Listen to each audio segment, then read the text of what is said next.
Вече повече от година нашата фондация Изкуството да живееш преподава своите антистрес програми в всички български затвори. През тази година ние проведохме над 50 курса за лишени от свобода и за служители.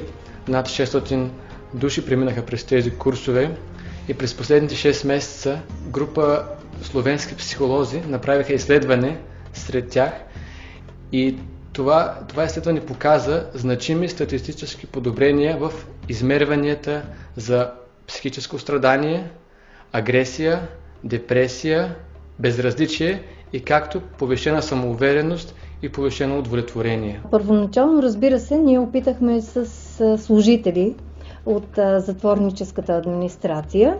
Лично аз участвах в този курс и смятам, че специално върху мене въздействието на тези дихателни техники беше много сериозно. Понеже имам проблеми с дишането през носа, трябва да ви кажа, че получих едно така много добро облегчение.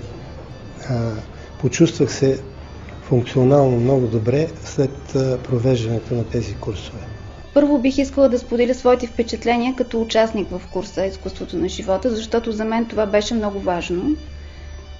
Беше важно, защото в тези няколко дни аз успях да се докосна до нещо, което е много истинско, нещо, което е натрупвано с годините до една, би казала, световна мъдрост. Връщайки се назад във времето, установих, че всъщност ние сме се обогатили много повече, участвайки в курса Изкуството за живот, отколкото даже осъзнахме тогава по време на самия курс и непосредствено след приключването.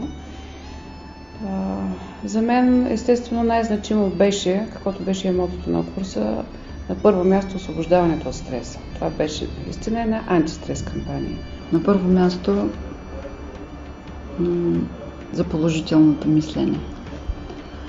От друга страна, физически и психически ме разтовари много.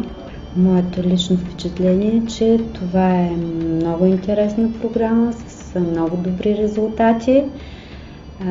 Лично за мен, пък и до толкова, доколкото сме коментирали с колегите, за всички нас, които участвахме в този курс.